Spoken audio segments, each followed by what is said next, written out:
The battle for Moscow was a major World War II campaign fought between Nazi Germany and the Soviet Union from September 30th, 1941 to January 7th, 1942. It marked the climax of Germany's Operation Barbarossa and was a pivotal turning point on the Eastern Front. After failing to capture the city in just 3 days, the Germans ended up fighting for it for more than 4 months.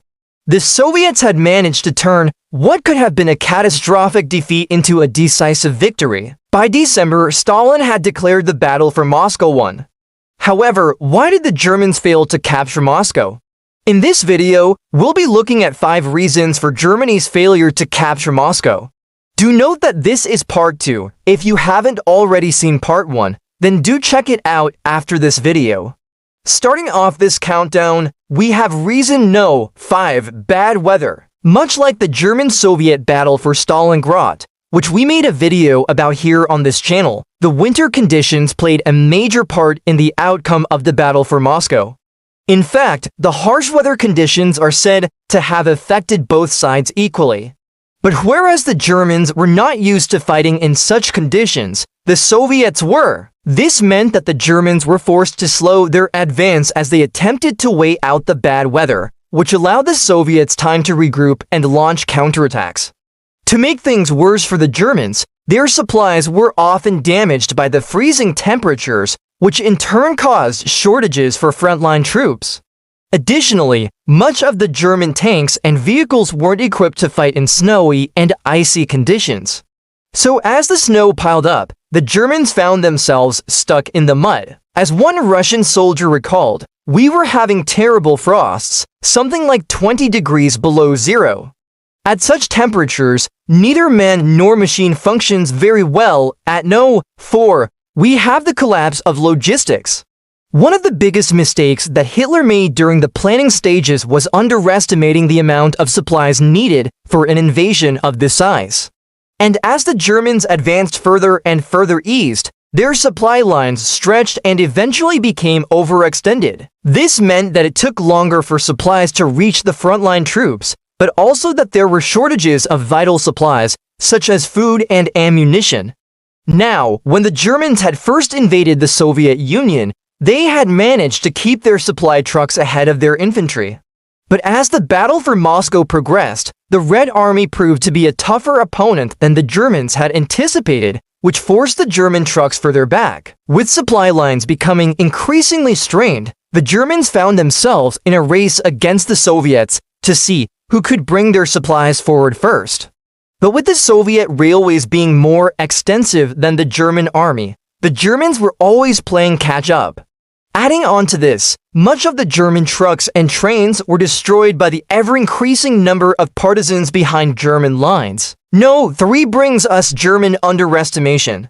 Much like with the battle for Stalingrad, the Germans had underestimated the Soviets and what it would take to defeat them. For example, German military leaders believed that once they entered Moscow, the remaining Soviet forces would collapse and that the Red Army would cease to exist. However, as we now know, this was not the case. The Germans also underestimated the strength of the Soviet Air Force and the effectiveness of their air defenses around Moscow. Additionally, the Germans believed that since they had failed to capture Moscow in 3 days, as originally planned, it would only take them a few weeks to capture it. They therefore didn't bother investing the necessary resources required to carry out a siege of this magnitude. The Germans also underestimated the effects of the winter conditions on their troops and equipment. As mentioned previously, this proved to be a costly mistake. No. 2 on this list, we have the Soviet defense of Moscow. When the Germans had finally reached the outskirts of Moscow, they had hoped for a swift victory.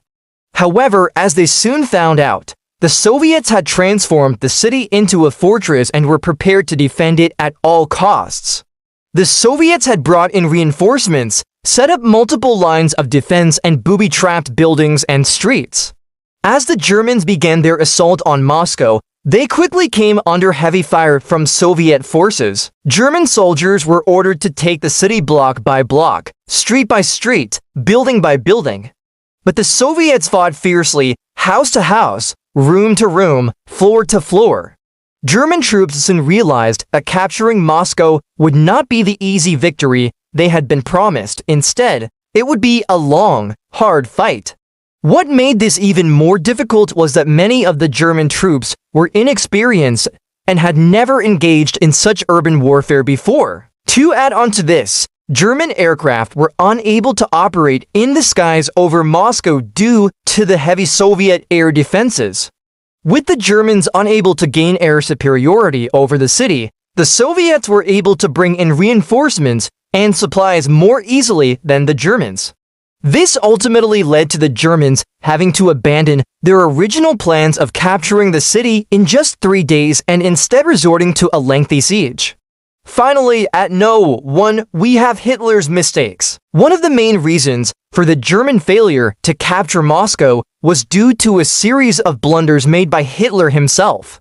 Starting off, Hitler had greatly underestimated the Soviet defenses around Moscow and had therefore not invested the necessary resources for a proper assault. Additionally, Hitler had become obsessed with the idea that Moscow would fall in just 3 days and had failed to adjust his tactics or strategies as the battle dragged on. For example, he had failed to divert enough troops from other areas to reinforce the assault on Moscow. Instead, he had hoped that the troops already present would be able to capture the city, but as we now know, they were not. Hitler also made the mistake of not relieving German troops often enough to rest and regroup. He believed that if the troops took a break, then the Soviets would push forward and gain the upper hand.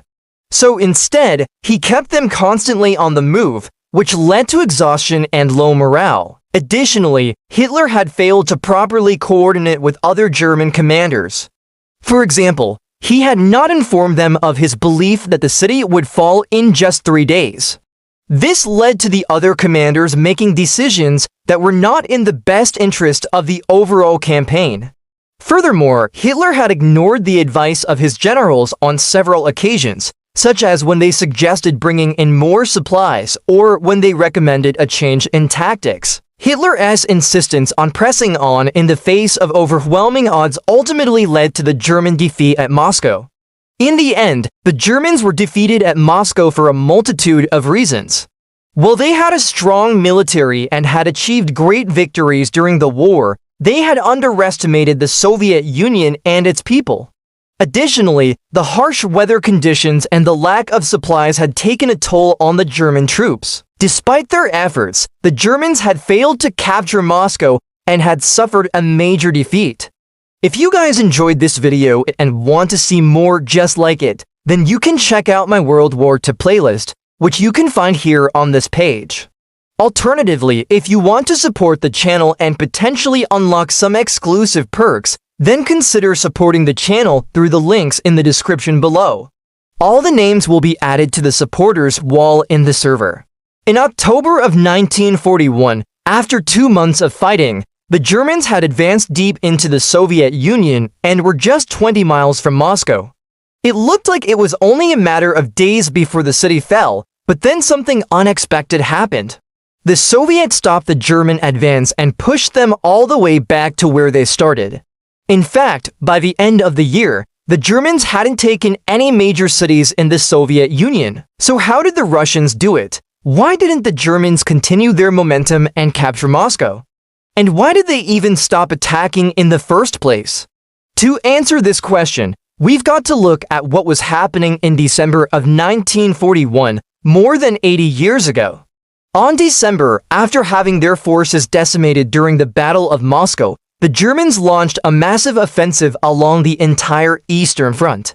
Their goal was to push the Soviets back as far as possible before winter set in. While the Germans were launching their attack, Stalin was convening an emergency meeting with his top generals. He demanded to know why they had lost so much territory. Zhukov argued that the defense in the rear was too strong. If they pulled back their troops, they could still fight another day. But Stalin wasn't having it. "We can't cede any more territory," he said. "You must stop the enemy at any cost." This was easier said than done, and the generals knew it. The Germans were advancing through the center of the Soviet Union with little resistance. They had superior tanks, better weapons, and were led by some of the most brilliant military minds in history. On paper, the Red Army was a stronger force, but they weren't prepared for war. Factories were still producing consumer goods instead of weapons. Farms were growing crops instead of food for the troops. And all their best equipment had been sent to the front lines and destroyed. So how were the Soviets supposed to stop the Germans now? Zhukov stepped up and said he had a plan. "We need to lure the Germans into a trap," he said. "If we can make them overextend themselves, then we can cut off their supply lines and destroy them one by one." Stalin liked the sound of this, but he knew it would be risky. Still, he told his generals to do whatever it took to stop the German advance. "For our motherland, comrades," he said, "we will stop them or die trying." So the Soviet generals went to work. They ordered factories to produce weapons and ammunition day and night. They mobilized every able-bodied man into the army and began sending them to the front lines. Meanwhile, the German advance continued unabated. By December, they had reached the outskirts of Moscow and the fighting grew even more intense. Every day, entire divisions of German tanks would roll into the Soviet lines, only to be stopped and destroyed by artillery fire. Soviet snipers were lying in wait on rooftops, picking off German soldiers and officers alike.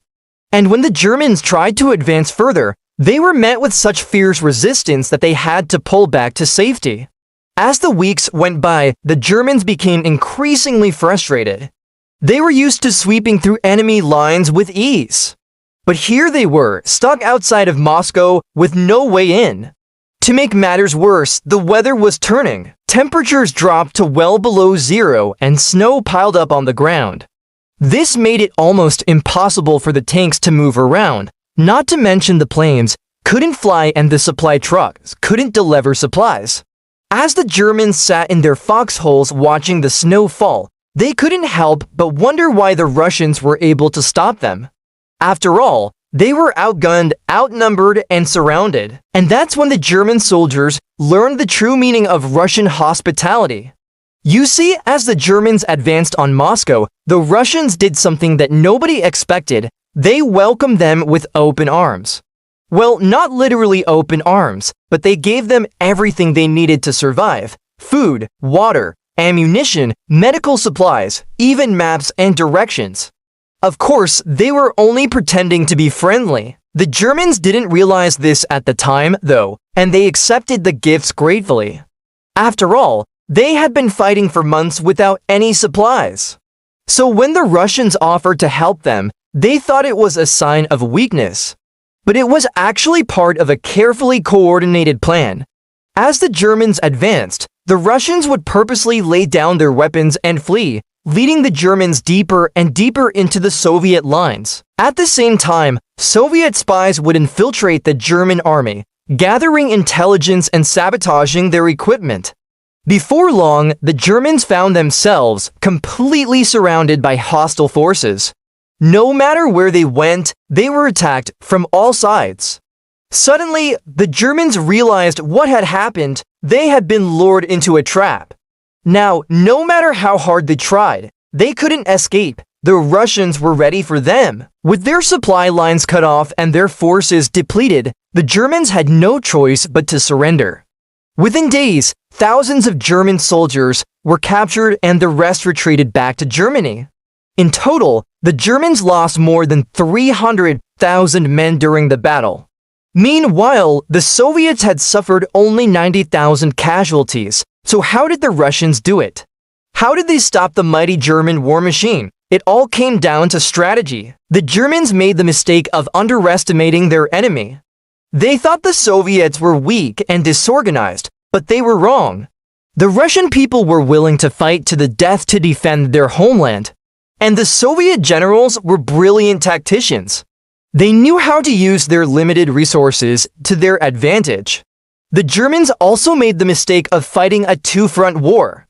They were already exhausted from fighting the Soviets in the East. When they tried to invade the West, they simply didn't have the strength to finish the job. Finally, the Germans made the fatal error of underestimating the power of winter. They were used to fighting in the summer heat, but they weren't prepared for the cold Russian winters.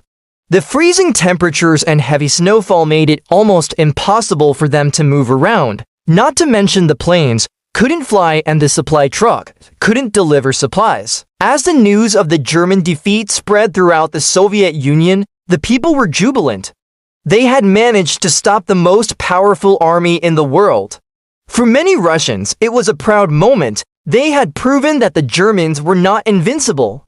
Of course, the Germans would eventually come back and invade again, but that's a story for another time. For now, though, let's just say that the Germans never stood a chance. Operation Barbarossa was the largest military operation in the history of warfare. It involved more than 3 million German soldiers and took place over 900 miles of front line. Yet somehow the Germans failed to capture a single major city in the Soviet Union. So what does this tell us about human nature? What does it tell us about the German army? Or maybe it tells us more about the Russian people. What do you think? Let me know in the comments below. Also, thank you so much for watching. I hope you enjoyed the video. And if you did, please hit the like button because it really helps me out. The German failure at Moscow during World War II is one of the most famous disasters in military history. Hitler's forces came within 30 miles of the city, but failed to capture it and were instead routed by the bitter Russian winter and the Red Army counteroffensive. In this video, we will look at what role the weather played in the German failure at Moscow. It is hard to imagine that any army could lose hundreds of thousands of men through bad weather alone. But in October 1942, German troops stationed outside of Moscow began to freeze to death in their trenches. The temperature dropped below 20 Fahrenheit and the biting wind created a wind chill factor that made it feel like 60 degrees below zero. It was far too cold for the Germans to launch an attack. Instead, they were forced to huddle around small fires trying to keep warm enough to survive. Many died anyway. Those that survived became so cold that they couldn't move and were unable to fight. Some even forgot their comrades' faces and had to be reminded who they were fighting alongside. This is how bad the weather at Moscow was in October 1942, and it wasn't just the intense cold that made the Germans' lives a misery.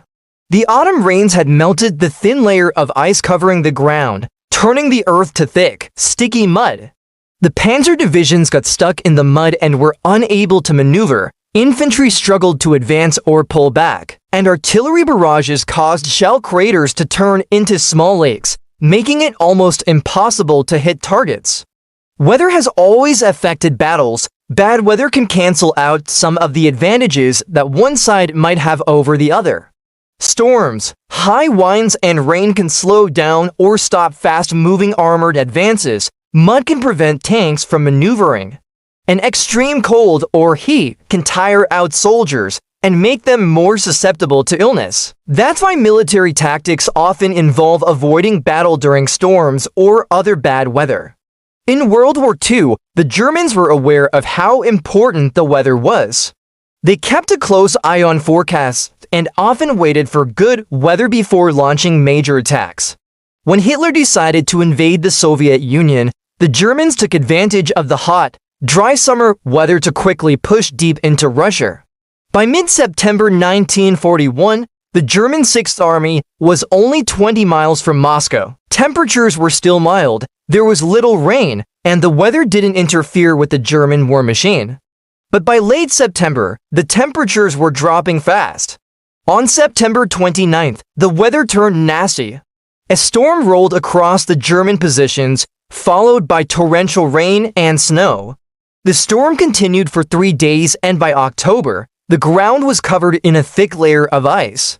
The rain froze overnight and transformed into a thick layer of packed ice, slowing down the German advance. Hitler was furious. He wanted his generals to take Moscow by October. It looked as though they would easily meet this deadline, and then the weather turned bad.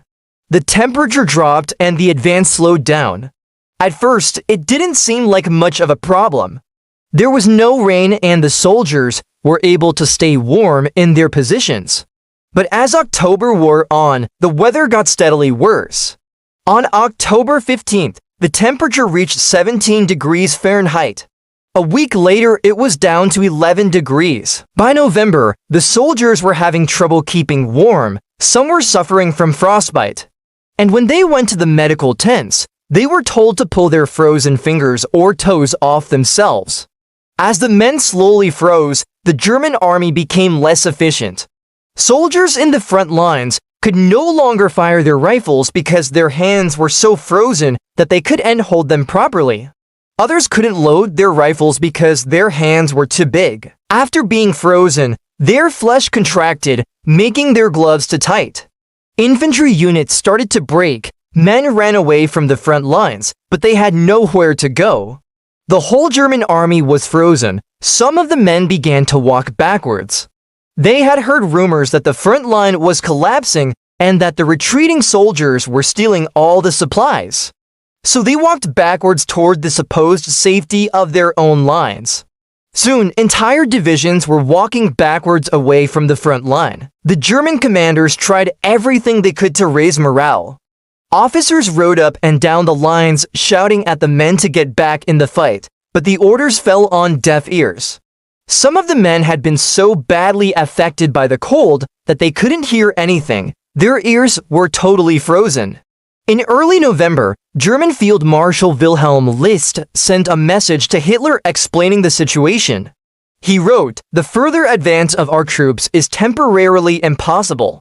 Our troops are worn out both physically and psychologically. The enemy is also taking advantage of the difficult weather conditions to bring up large reinforcements." List wanted to pull back his troops and wait until spring to renew the attack. But Hitler refused. Instead, Hitler ordered the Wehrmacht to try and capture Moscow before Christmas. But by now, the soldiers were so cold that they weren't interested in obeying any orders. They were only interested in survival. Hundreds of thousands of German soldiers were completely immobile, trapped in the freezing cold, unable to move. To add to the chaos, the Russians launched a counteroffensive on November 16th. The Germans were soon forced to abandon their positions and flee. The soldiers stumbled through the snow, falling over and leaving the battle. Entire divisions broke contact with the German command. One German officer said, "We were sitting ducks. We had no reserves left. There was nobody to relieve us." The Wehrmacht was finished. By December, the German 6th Army was in full retreat. Within 2 months, the weather had gone from mild to extreme cold, and within a few weeks, the once proud German army was in disarray. Its soldiers were either dead or stumbling through the snow, barely human. German General Friedrich Paulus wrote, "I saw thousands of corpses lying about, frozen solid, fully dressed, with haversacks and helmets, frozen like that forever." It was a dreadful sight. No one had fallen asleep at his post. They had simply frozen stiff. Some of the German soldiers didn't even know how they got to the hospital. Others didn't remember anything about the Battle of Moscow. Some were so badly affected by the weather that they went insane. A German soldier wrote to his mother, "The sun is shining. The sky is cloudless and blue, but I am so cold that I cannot move. You can't imagine how terrible it is. Now I understand what it means to be a living corpse. I am going to die here. If I don't freeze to death, then the Russians will kill me. I send you my last regards." The German high command was furious with Hitler for not listening to their advice about the weather. After the war, many argued that if the attack on Moscow had been launched in the spring or summer, it could have been successful. But Hitler was obsessed with capturing the city before winter. He knew that a long war of attrition would favor the Russians, and he was right. Hitler had hoped to win a quick victory in the Soviet Union and move on to fighting the British.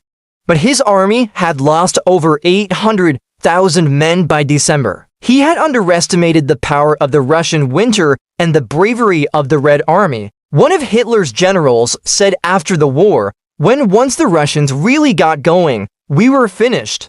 There was no stopping them. The Russians didn't care about casualties.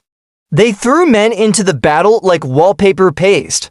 They were immune to fear and cold. The defeat at Moscow changed the tide of the war. Hitler never recovered from this defeat, and he was eventually forced to end his own life when the Allies closed in on Berlin. Now it's time to hear from you. What do you think? How much of a role did the weather play in the German failure at Moscow? Let us know your thoughts in the comments, and don't forget to subscribe. In October 1941, German troops were on the outskirts of Moscow, having driven the Red Army back within the city limits. And it seemed only a matter of time before the Germans would enter Moscow and take the fight directly to Stalin. There had already been devastating losses on both sides, but if the Germans could take Moscow, then it seemed that they would win the war. But Stalin refused to leave the capital, so why didn't he evacuate? And how did staying in Moscow help the Soviets? Joseph Stalin was one of the most feared men on earth. He was responsible for the deaths of millions of his own citizens and had built up a reputation of being ruthless and cunning. And this was even more evident during the Great Patriotic War, as World War II was known in the Soviet Union. Under Stalin's leadership, entire factories were disassembled and moved east away from the advancing Germans. Whole towns and villages were evacuated, never to return. And an estimated 20 million people were forcibly relocated to work in the Soviet war effort. Yet when the Germans came knocking on Moscow's door, Stalin didn't budge. But why wouldn't he leave? Well, it wasn't because he didn't have somewhere else to go. In fact, he had an entire city prepared for him deep in the Siberian wilderness, complete with a train station, rail links, government buildings, housing, and even Stalin's own personal residence. This place was called Zima, or alternatively Kuchum, after the local river. It was here that Stalin was meant to go if the Germans ever got too close. As mentioned, Stalin had made sure that vast industries were dismantled and moved further east. The key cities of Kazan, Gorky, Yaroslavl, and Vladimir had been completely emptied of their inhabitants, who were either sent to work in factories or relocated to safer areas further east. As early as September, regional governors were ordered to prepare reception points along the Volga River for the mass influx of refugees. Trains carrying Moscow's inhabitants were given priority over all others, and extra carriages were attached to passenger trains to deal with the sudden demand. By mid-October, a special train was set up to shuttle Stalin and other high-ranking members of his government from Moscow to Sochi. It was also rumored that Stalin's family, including his wife and grandchildren, were to be evacuated to Tashkent in Uzbekistan. Clearly, the Soviet leadership knew that things were going badly in Moscow and that evacuation was imminent. So why didn't Stalin leave? Well, there are several reasons. Firstly, despite the situation looking dire, Stalin hadn't yet given the order to evacuate Moscow. All the preparations we've discussed so far were made in anticipation of the order to evacuate. But until it was given, no one dared to take any action. Remember, this is the same man who ordered the execution of 80,000 of his own soldiers for falling asleep on the job. One person wrote, "We were all terribly afraid of these orders. We realized that our lives hung by a thread, and that everything depended on whether we interpreted the Supreme Commander's intention correctly." Secondly, Stalin may have hoped that the Germans wouldn't attack Moscow at all. Up until October, the Germans hadn't made any real attempt to take the city. And Stalin may have believed that they would simply bypass Moscow like they had Leningrad. Finally, Stalin may have hoped that by staying in Moscow, he would be able to direct the defense of the city personally. Whatever the reason, Stalin stayed in the capital as the Germans closed in. But what effect did this have on the population? Well, many people saw Stalin's decision as a sign that the Soviet leadership still believed that they could win the war. After all, why would they stay in a city that was about to be over unless they really believed they could win? And indeed, many people did see Stalin's decision as a sign of hope in dark times. One woman said, "We were very surprised that Stalin didn't leave Moscow. On the contrary, everyone was getting ready to leave, but he stayed, and we felt that this meant he had confidence in our victory." However, not everyone was so optimistic. For example, one teenager said, "I heard someone say it means that they think we can beat the Germans." "What nonsense, the fascists will be here tomorrow." Another said, "What does Stalin know? He stays in Moscow, but what will become of us commoners?" Some even accused Stalin of being a coward for refusing to leave the city. In reality, Stalin's decision to stay in Moscow gave the Soviet leadership the time they needed to organize the defenses of the capital. And the Germans ended up paying dearly for every kilometer they gained. Although the Red Army was unable to prevent the Germans from entering Moscow's suburbs, they were able to inflict heavy casualties on the invaders, and this bought valuable time for the rest of the army to regroup.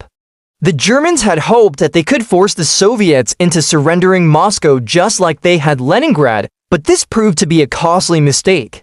You see, the winter of 1941 was one of the coldest on record in Moscow, with temperatures dropping to between 20 and 30 degrees Celsius. And the Germans weren't prepared for this kind of weather. Not only were their vehicles breaking down, but their soldiers were freezing and starving. This gave the Red Army the chance they needed to regroup and launch a counterattack. By April 1942, the Germans had been pushed back over 150 kilometers from the city. Although Stalin didn't realize it at the time, his decision to stay in Moscow had saved him and the Soviet Union. You see, although he appeared confident in his decision to stay in Moscow, he was actually terrified of what would happen if the Germans took the city. In his mind, if the Germans captured him, then the war would be lost. He had made sure that the codes to the Soviet nuclear weapons program would be taken to Uzbekistan, but without the support of the Red Army, they wouldn't stand a chance against the Germans. But Stalin didn't realize that the German advance into Moscow had actually saved him and the Soviet Union. You see, although the Germans had advanced deep into Russian territory, the vast majority of the Soviet military resources were still intact.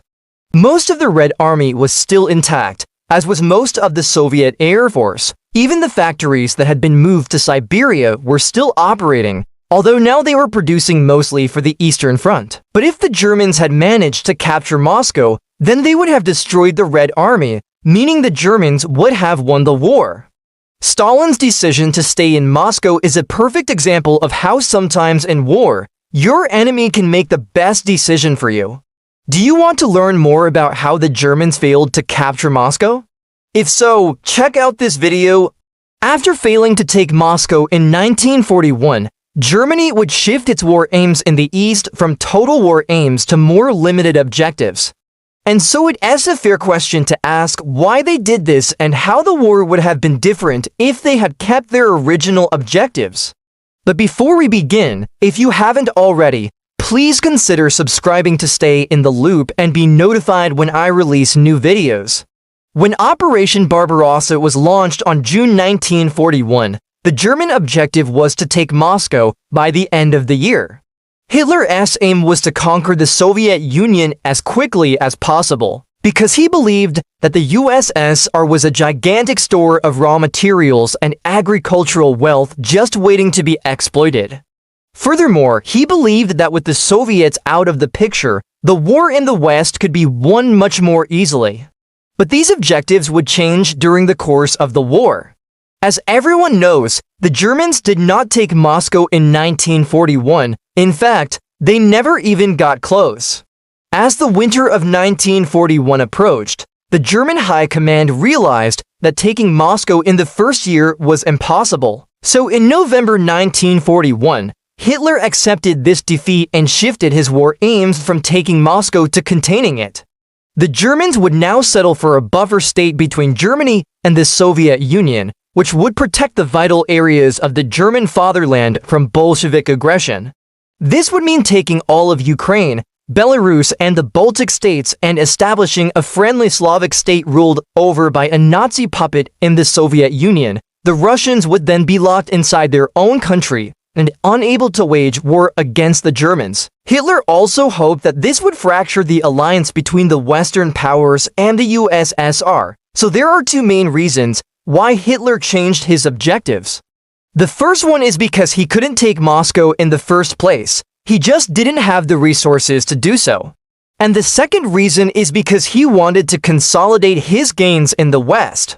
After the collapse of France, He needed to stabilize the occupied territories and bring them under control. This is why Hitler ordered the construction of the Atlantic Wall, a series of fortifications along the coast of France designed to keep the Allies out of the European theater of war. They were absolutely massive and stretched all the way from the Norwegian coast to the Spanish border. So overall, changing his objectives was actually quite beneficial for Hitler. It gave him time to prepare his defenses in the West, and it also gave him some much-needed breathing room. It may seem like a defeat, but really it wasn't. At least that's what he wanted the world to think. But in reality, Hitler was completely devastated by the fact that he couldn't take Moscow. It was his ultimate prize and the jewel in the crown of his empire. To lose it was a bitter pill to swallow, and something that he would never forgive the Russian people for. This is why he turned his attention to destroying them entirely. The initial German plan was always to destroy the Red Army in big set-piece battles in the open field. The armored spearheads would race through the vast plains of Russia, encircling and annihilating entire Soviet field armies. But the Russians proved to be very resilient and refused to be encircled. As the winter of 1941 approached and the Germans neared Moscow, the Red Army retreated further and further into the city, forming a giant defensive perimeter around it. The Germans tried everything they could to break the defense, but the Red Army fought tooth and nail, determined to hold out for as long as possible. By the time the battle was over, both sides were exhausted and neither could achieve their objectives.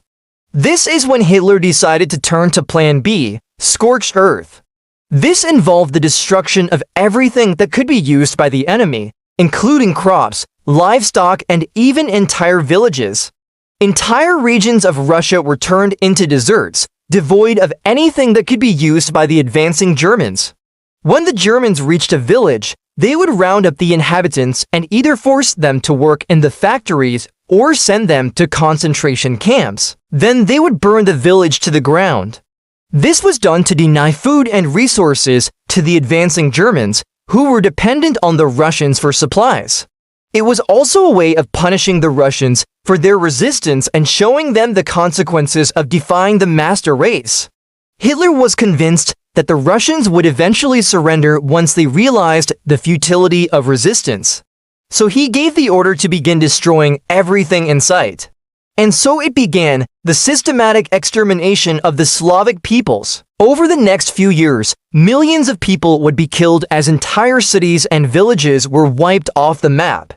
This had a devastating effect on the German war effort, as the millions of slave laborers that had been fueling the German war machine were taken away and either sent to concentration camps or forced to join the Red Army. This is why Hitler would later come to regret his decision. But by then it was too late. The damage had been done and there was no turning back. Another major issue with the German strategy was the lack of cooperation between the military and political leaders.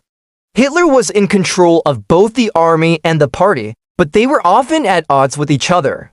The army wanted to focus on the military situation, while the party wanted to focus on the political situation.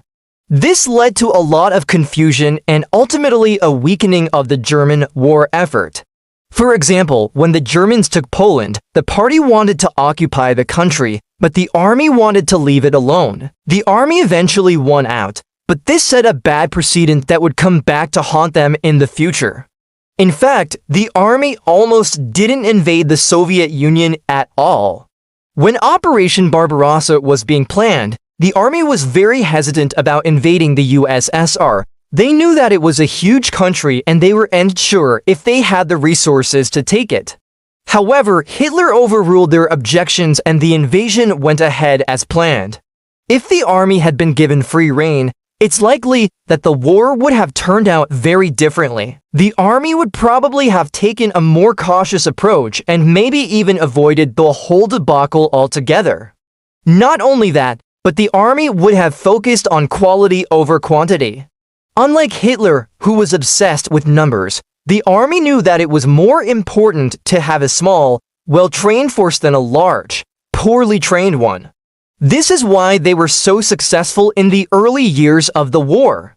They were able to achieve victory with relatively small forces because those forces were highly trained and motivated. As the war went on, however, the army became more like the party and started focusing on numbers rather than quality.